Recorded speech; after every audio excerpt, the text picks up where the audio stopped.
Oh, no, now we hit go live. Okay, sorry. Would you like me to do that now? Yes, please. Okay. Go live.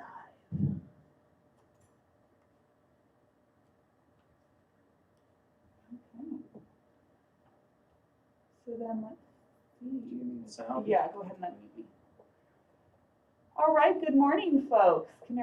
Jesse, can you hear me okay? Perfect. Thank you for the head nod. Okay, we're going to go ahead and call the Coastal Permit Administrator hearing to order. It is June 24th, 2021, and it is 10:06 in the morning. We'll start with the termination of legal notice. Legal notice has been determined. Thank you. All right, we'll move into our regular calendar. So we have one item on the agenda today, CDP 2019-0049 for Natsuki Fukasawa and Richard Sionko, and I apologize if I butchered any names in there, and the agent is Wind Coastal Planning. And we have Jesse Waldman on the line, our staff planner. So Jesse, could I have the presentation, please?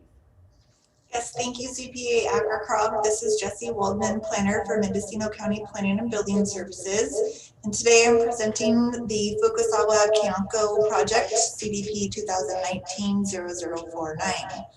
This is a standard coastal development request to construct a single-family residence and ancillary development. Associated developments will be a carport, decking around the single-family residence, and a paved driveway. The project includes the construction of a bioswale and a curtain drain. Associated developments will be construction of a septic system and a conversion of a test well into a production well. The project is located within the coastal zone, approximately 4.7 miles south of Point Arena Town Center on the west side of Iverson Lane, just east of State Route 1, South Highway 1, and it's located at 46880 Iverson Lane. The parcel is subject to the General Plan Coastal Element Chapter 4.9, rural residential with a 5-acre minimum parcel size with alternative density of 1 acre minimum. The zoning is Mendocino Coastal Zone Rural Residential, also with the 5-acre minimum parcel size with the alternative density of 1 acre minimum with demonstration of adequate water. This project has been determined to be a mitigated negative declaration. The project is appealable as it is mapped on it is mapped within 300 feet of the coastal bluff, which is west of Highway 1, where the parcel is east of Highway 1. I'm going to go through to the site characteristics on the staff report. The project is located, I've already said that, so I'll skip all that. The project is located within the Iverson Landing Unit Number 2 subdivision, where the adjacent parcels to the east and south are developed with residential uses, and the adjacent parcel to the north is vacant. The project borders State Route 1 to the west and is mapped within 300 feet of the bluff top. The project is not mapped within a highly scenic area. However, it is within 200 feet of State Route 1. That's considered to be subject to special treatment areas. The site is mapped as a high fire hazard area and is located within a state responsibility area, which is CAL FIRE. The site is mapped to be within a critical water area, and the map is also non-prime in regards to agricultural lands. And in terms of seismicity, the bulk of the property is mapped with beach deposits and stream alluvium and terraces zone 3 with intermittent shaking. The parcel is highly constrained with environmentally sensitive habitat areas, ESHA. The habitat on the parcel consists of 3 types of presumed ESHAs. There's a stream, which is a approximately 300-foot channel that runs along the eastern side of the property, a wetland that does occur on the site, and then rare plant community ESHA, specifically the slough sedge sward and tufted hairgrass meadow. Multiple studies were submitted and they are kept on file with the Mendocino County Department of Planning and Building Services, and those studies are as follows: a biological scoping survey, wetlands delineation, a lotus blue, Barron's silver spot butterfly, and botanical survey report. And this also included a reduced buffer analysis, report of compliance. These reports were prepared by Wynn Coastal Planning and Biology. They also, and this was done in 2019. Wynn's Coastal Planning and Biology also did an update and prepared a letter in August of 2020. There was an additional exhibit for the biological scoping supplement. I will discuss these further. There was an additional exhibit 2 for drainage and landscaping plans, also prepared by Wynn, as well as a takings analysis. The proposed project which involves the development of a vacant parcel, and as I've stated, the single family residence, aperture structures, utilities, and such, is found to be is consistent with principally permitted uses and ancillary development for the rural residential land use classifications per coastal element. The project is roughly 1 acre in size and is considered consistent with lot sizes due to the adequate water. The proposed developments will be located at the most eastern portion of the subject parcel, as shown on the site map, which I can bring up if needed. The proposed project will comply with the minimum setback requirements for the rural residential zoning district, which are 20 feet on the sides and rear, 6 feet on, 20 feet on the front and rear, 6 feet on the sides. There is also a corridor preservation for Iverson Lane, which is 25 feet, and also for State Route 1, which is 45 feet. And as proposed on the site plan, the single family residence and all the development proposed will be located consistent with the zoning setback requirements. The maximum building height for the rural residential district for non-highly scenic parcels is 28 feet. As proposed, the development will be a maximum height of 28 feet on average, as proposed, as shown in the elevations. The proposed project will be located, I've already said where it's going to be located, the furthest east side of the site plan, of the site closest to Iverson Lane. And the proposed development will establish an overall lot coverage of 3%, which is consistent with the 20% maximum allowed for rural residential parcels in the coastal zone. And also this project is required, development in rural residential is required to have 2 parking spaces. And this project is proposing that, and it will have adequate parking. As currently proposed, the project will conform with the development standards of the Mendocino zoning codes for its zoning districts. As stated previously, this parcel is not located within a highly scenic area. Thus, it is not subject to all of the policies in the coastal element, except for the following regulations. I can go over those if you would like, but specifically the coastal element policy 3.51, 3.53, 3.54, and 3.55, 51, 54, and 55. Sorry for that. As written in my staff report, the parcel is subject to visual resources and special treatment areas, as well as special communities and neighborhoods. And I would like to bring up at this point, I've prepared a memorandum that is available on the website. I am able to share screen if you would like to see that. But what I would like to say is that this staff report and my staff's recommendations is that the parcel, due to its location with Highway 1,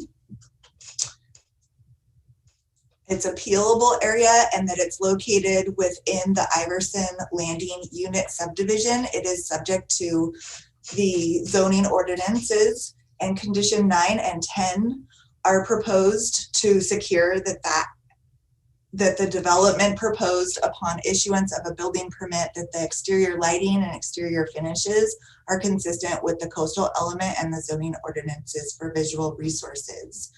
going to take a moment just to read one thing out of the memorandum that was prepared this morning for the CPA, specific to condition 10, which will prohibit any reflective or shiny materials, as well as to ensure the exterior finishes are consistent with the Mendocino County Code of Regulations regarding visual resources and special treatment areas, as well as the coastal element. And this is due to the parcel being located within the coastal zone adjacent to Highway 1 within 200 feet, while taking note that the parcel is not mapped within a highly scenic area or west of Highway 1. Please take note that no development is proposed within the 200-foot setback or 200-foot design area from Highway 1, with the exception of the proposed septic system and only a small area of that.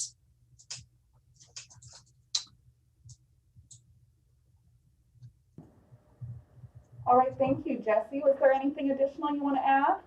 Yes, there is. I'm sorry, I just had to pause for just a moment. No problem, just checking in. I wanted to talk about the habitats and natural resources, and as stated, the multiple studies that have been done for this development and the presumed ESHAs identified on the study area. There is the stream in the wetland, and staff conducted an initial study and has prepared, within the staff report, there's extensive discussion about the bioswale, as well as the curtain drain and the responses and supplemental information based on comments received from California Department of Fish and Wildlife. And within the staff report, conditions 13 through 20 are the mitigation measures proposed by staff to ensure that this project is taking into consideration all of the restrictions on the parcel with respects to ESHA. I can go over those if you would like further. Lastly, not lastly, but a couple more items for grading and erosion and runoff. There is going to be grading done for this parcel, roughly 200 cubic yards. That is conditioned, that is recommended to be consistent if the conditions 13 through 20 are followed.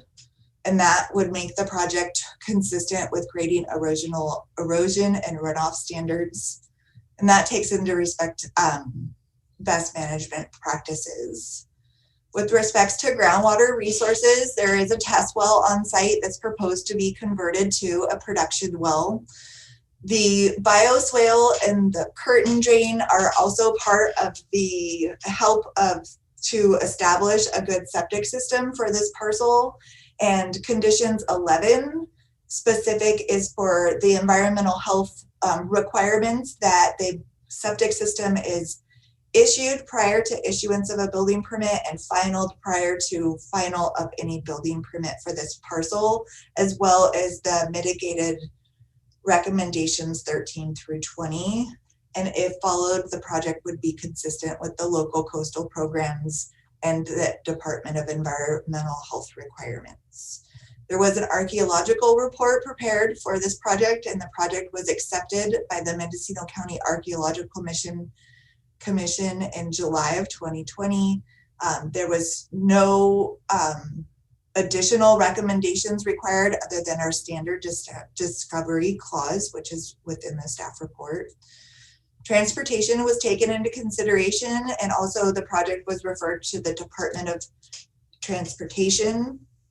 This project does not contribute to new sources of traffic, but Department of Transportation did recommend conditions that a standard driveway approach be constructed and that any work within the county road requires an encroachment permit with DOT, Department of Transportation's.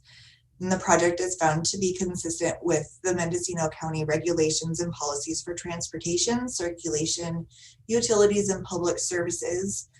This project is not designated as a potential public access. The nearest public access is the Island Cove shoreline access to the south, opposite of Highway 1, then the subject site. There was a takings analysis prepared for this project. with respects to the buffers, which despite the identification of the least environmentally damaging alternative, the proposed project is not consistent with a specific section out of Mendocino County Code 20.496, where the buffer area shall be measured from the outside of an ESHA and shall not be less than 50 feet.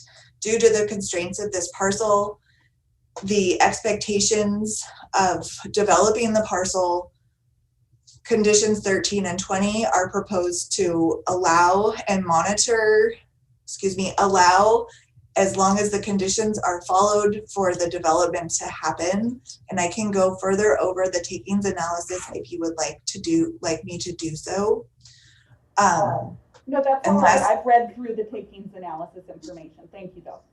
Okay, and then the last thing I would like to say is that there has been a change with the Mendocino County Planning and Building Services that will become I believe it will become a new standard condition where at time of building permits, a sheet or part of the construction drawings shall have the coastal development permit and the final findings and conditions of approval attached to the construction drawings for the job copy and office copy for proper recording that this project is consistent with the coastal development permit if approved today.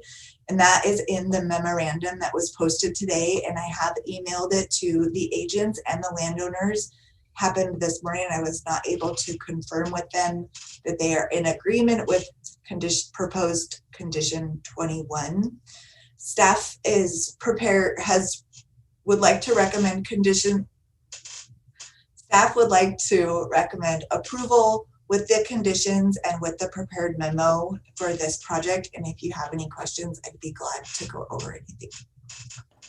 Thank you, Jesse. That a very detailed report, and thank you for the memorandum too. So, and I do just want to note, when I was looking, it appears condition 20 had been cut off in our final packet. So I just want to read that into the record here. And I actually have a change in that condition that we'll discuss near the end of the meeting. But as it was recommended by staff, was that prior to issuance of any building or septic permit in reliance of this coastal development permit, the applicant shall record and execute a deed restriction against the property in form and content acceptable to the coastal permit administrator that imposes the conditions of the permit as covenants, conditions, and restrictions on use and enjoyment of the property. So I don't have any specific questions for you at this time, but I may have questions after we hear from the applicant as well as any telecommenters on the line. So at this point, I'd like to go ahead and hear from the applicant, and we do have several representatives of the application. So I'm going to go ahead and bring these folks over. So let's see here. I think I'm getting all of them. I have one more possibly. Bring them over. All right. So I believe we have all of our applicants and agents here in the meeting. If I've missed anyone, please raise your hand so I can pull you over. But please state your name for the record and any comments you may have. Hi, can you guys hear me? This is Amy Nguyen with Nguyen Coastal Planning and Biology. Okay, Yeah. Super. Great. Thank you. We give our great thanks to Jesse Waldman for, as always, being very cautious going through this project. And, you know, as projects these days, they seem to be more and more complicated. So we appreciate her shepherding this project through the process. We are largely supportive of the staff report and do agree that we can meet the policies and regulations within the coastal element and our zoning ordinance, and believe that that Richard and Natsuki will present a response to the colors and materials question following my commentary. And I think that's totally fine. I have not had the opportunity to talk with the applicants about condition 21, but from my perspective, I would advise them that that condition is certainly fine. I think that always helps a project, you know, the contractors and inspectors affirm that the project is being built according to the coastal development permit. So I do appreciate that. I would like to point the CPA to a couple of memos that we suggested or that we submitted yesterday, which have been posted to the agenda. And one is a fairly detailed narrative dated June 22nd at 2:57 p.m. I think that's comment number 1. That goes into a fairly long narrative about special treatment areas. And I don't know that I need to go through that level of detail at this moment in time.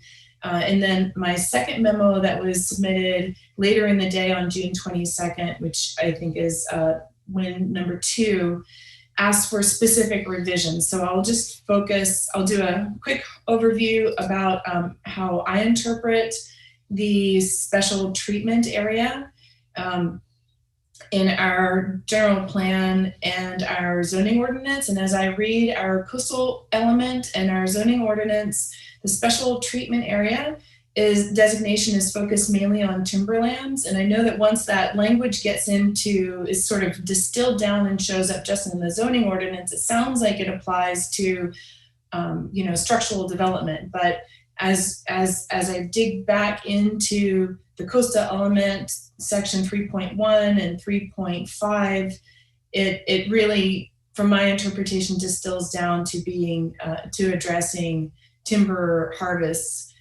Specifically in Mendocino County Coastal Element 3.1, Habitats and Natural Resources, special treatment area is defined as special treatment area. I'll just do this real quick. On July 5th, 1977, Coastal Commission designated special treatment areas in coastal forest districts. Such a designation identifies timberlands where stringent timber harvest plan requirements and harvesting rules are applied in order to protect the area's special scenic and natural qualities.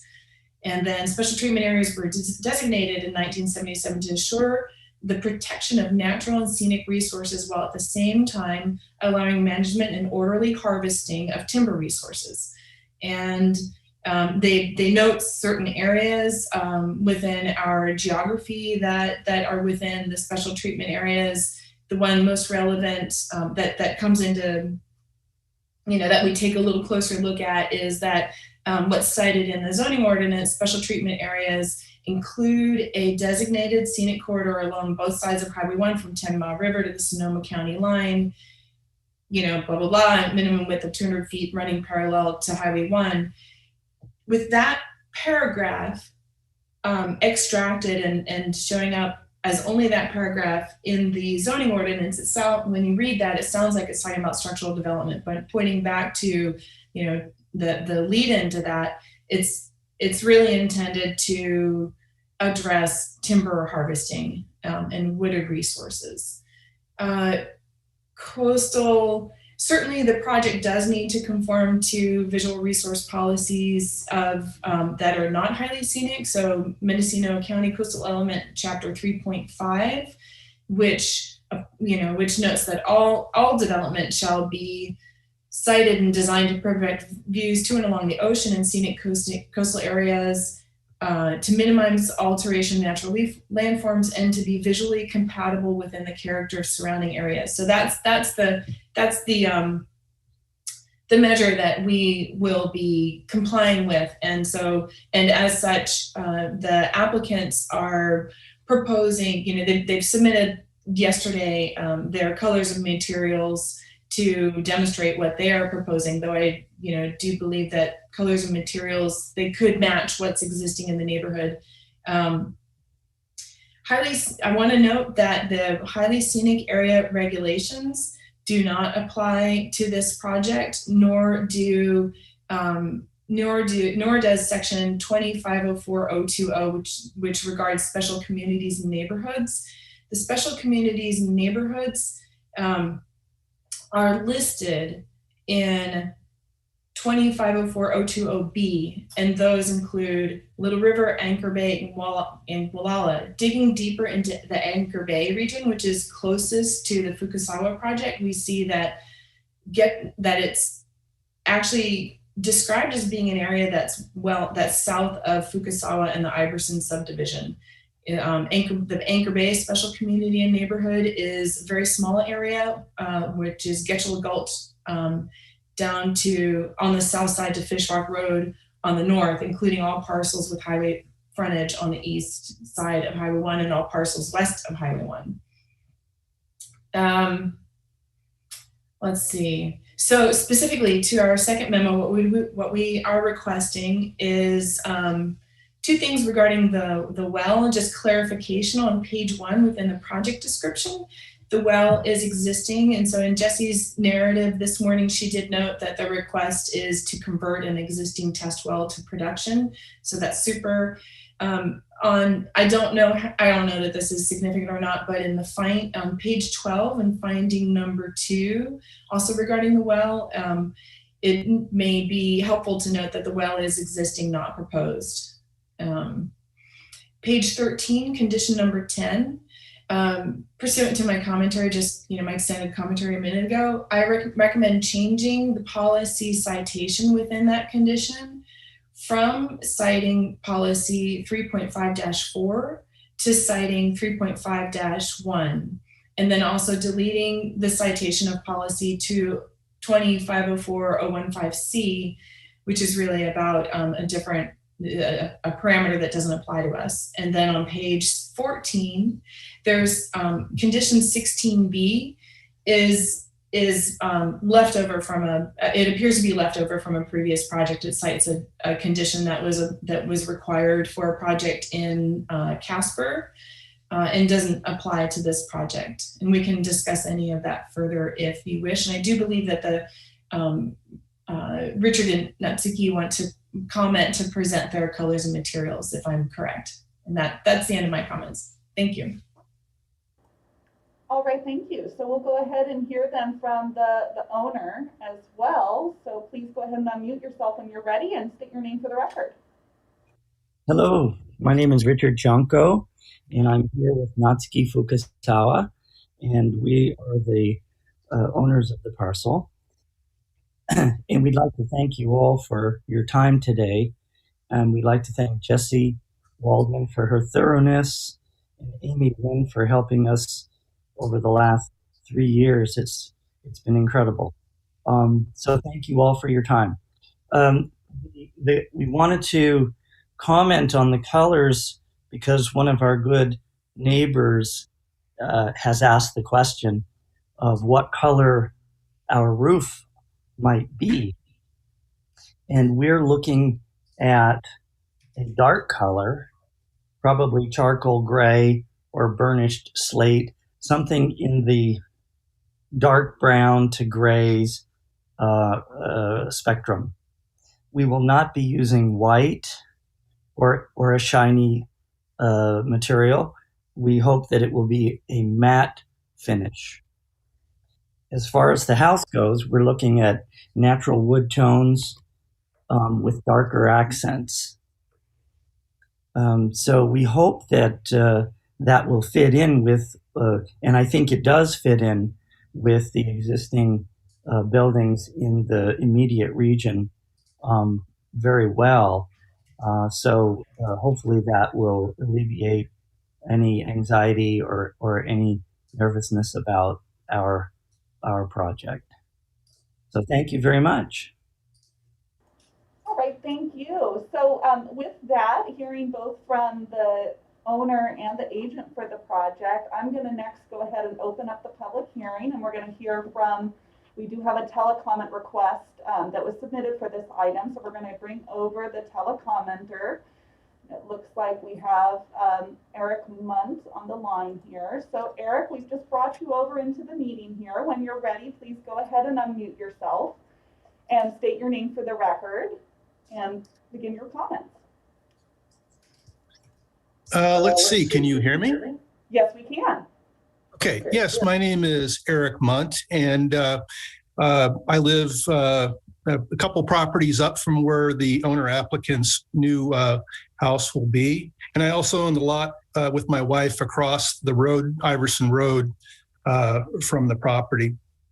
And, I think Richard addressed my question. It was mainly, since it's a very large roof, my question was, what would the color be? Because it wasn't included in the original package. And his responses make sense to me. So I don't really have any other further questions. And I wish them good luck in moving through the planning process and starting to build. Well, great, thank you, Eric. It's always nice to hear when the neighborhood concerns are resolved as part of the project and nothing additional. So was there anything else you wanted to add related to the project? No, I don't really have any other questions right now. Thank you. Okay, great. Well, thank you very much. So then I'm going to go ahead and close the public hearing and bring it back to the CPA here. And so let me just do a little bit of coordinating here. Okay, so we're going to go ahead and bring it back here. So I have a couple questions after hearing from the applicant. And so Jesse, I'm curious first about condition 16B. And I do see that it references Seadrift Avenue. So I just want to check in with you and see whether or not that condition possibly needs to be revised to reflect the current project location, or if it was just a carryover and staff is comfortable with deletion of that condition. Give me just a moment. No problem, no problem. I'm gonna go ahead and while you're looking that up, I have a few other comments just going through here. So thank you to the agent, Amy, for identifying that there is an existing well. So we'll talk through the finding number 2 in there and also note that in the project description going forward.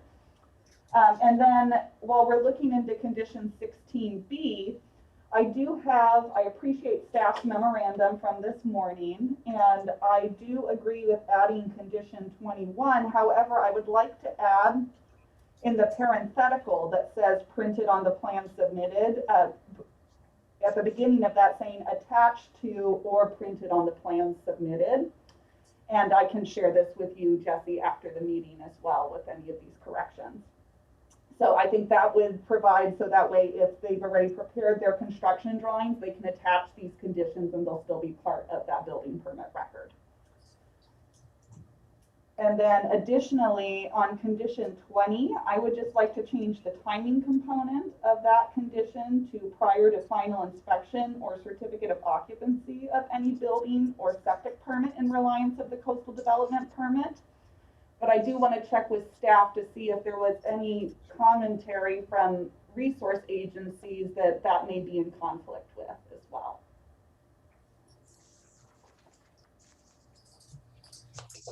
I'm not ignoring you. Just give me a quick moment. No problem. I know that was a couple different items, so we can just pause here while you look into those.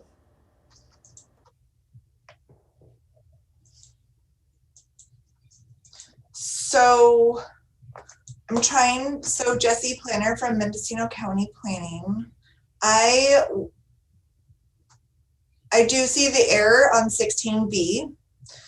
I'm seeing that that's also referring from the report from the biological scoping survey. I'm okay if you want to propose changes to that condition. I'm trying to find that appropriate information in the biological scoping survey to understand what happened, but I see the error.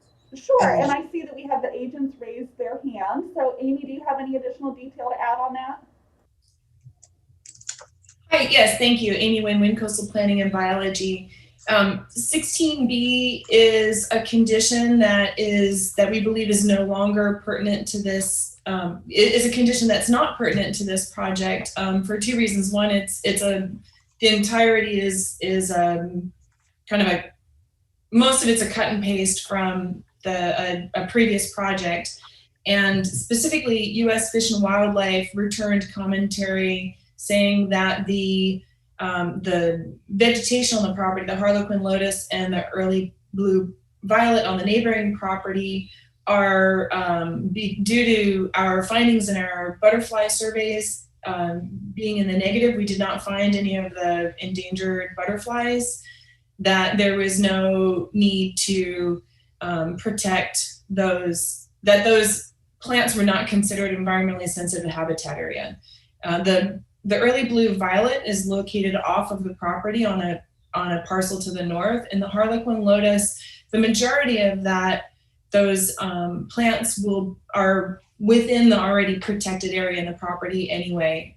So even though they do not rise to the level of being classified as environmentally sensitive habitat area, the majority of the lotus will persist because the other resources in the area are being protected as well.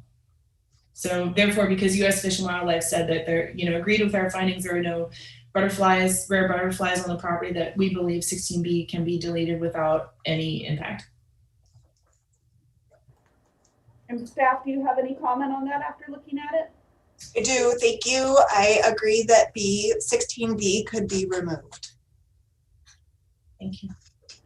Thank you for that. Okay, good. So then the only other question I had for you, Jesse, as well, was about condition 20 and just ensuring that changing the timing component is of no concern to staff. And I can read that again. So currently it would require that prior to issuance of any building or septic permit in reliance of the coastal development permit, there needs to be a deed restriction.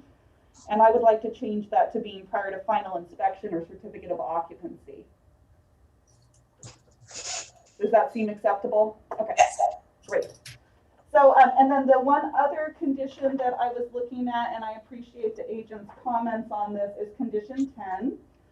And so I don't see a challenge with modifying the policy that's referenced in there to reference policy 3.5-1 and strike the language of Mendocino County Code section 20.504015C.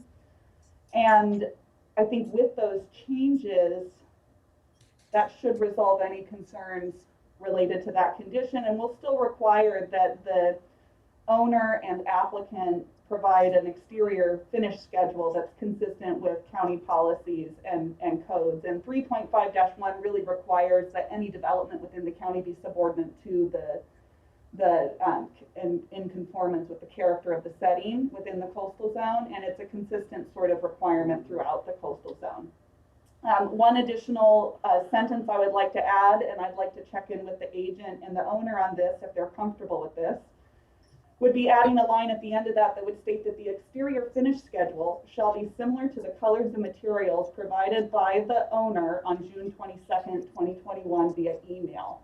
And that is to reflect not making that those exterior finish schedule that was provided by the owner as being the absolute final, but ensuring that the colors are consistent with what was provided in there. This is Amy Nguyen with Nguyen Coastal Planning and Biology, and I'll let the applicants correct me if I'm wrong, but I do find that language that you are recommending adding to be acceptable. And does the owner have any concerns with that? Checking in with you there, Richard. Hi, yes, this is Richard Chunko, the owner applicant, and I'm fine with that idea very much. So we'll follow that. Yes. Excellent, thank you. I think that'll just ensure that also the neighborhood concerns are addressed, and so it's clear that there won't be a stark white roof with reflective surfaces out there. So so thank you. So with that, I have reviewed the staff report, the findings, the supplemental memo, and I do have some changes here to the conditions. So I'm going to go through and read those through, and then just pause to make sure that the owner, applicant, and staff are clear on those changes. So starting off with the findings, in finding 2, I would just like to modify the second sentence, the last sentence, to read, driveway improvements in a county-approved septic system are to be installed, and there is an existing well, and end the sentence there. So that way it's clear that the well is existing. Then in conditions of approval, starting with condition 10, would like to modify that to reference policy 3.5-1 rather than 3.5-4, and strike the language that reads, and Mendocino County Code of Ordinances, section 20.504.015C, and add at the end of that a sentence that reads, the exterior finish schedule shall be similar to the colors and materials provided by the owner on June 22nd, 2021 via email. In addition, I would like to strike condition 16B from the permit, so it'll just have condition 16A, and I appreciate both the agent and staff for confirming that that was acceptable for that deletion. And additionally, on condition 20, I would like to revise the timing component to read prior to final inspection or certificate of occupancy of any building or septic permit in reliance of this coastal development permit, and then keep the remainder of that condition regarding the deed restriction. And additionally, add condition 21 as recommended by staff in the memo June 24th, 2021, with a slight modification. So that condition would read, any building permit request shall include all conditions of approval of CDP 2019-0049 and in parenthetical attached to or printed on the plans submitted. And those are all the changes that I, as Coastal Permit Administrator, would like to see on these conditions and findings. And I just want to check in with both staff and the agent and owner to see if there's any concerns with those changes. So I'll start with staff. I have no issues, and I'm logging those changes now. Thank you. And for the agent, owner? Amy Nguyen, I support those changes. I see no issues. Thank you. Wonderful. So with that, since we've got agreement on those, I will go ahead and adopt the mitigated negative declaration that was prepared for this project and approve the project subject to the modified findings and conditions as made at the meeting here today.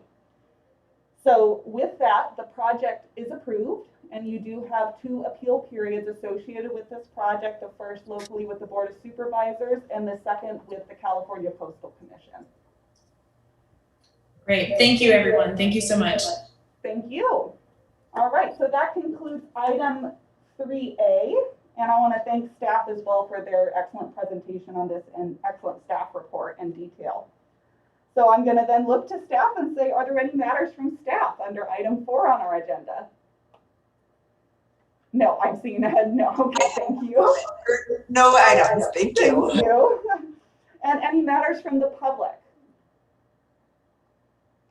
And since we only have the applicant and or the owner and agent in here, I'm going to assume if there's no unmuting that we've got no matters from the public today. So then I will go ahead and adjourn the meeting at 10:48 a.m. And thank you all for being here and being part of the meeting today. And best of luck with your project. Thank you. All right, bye-bye.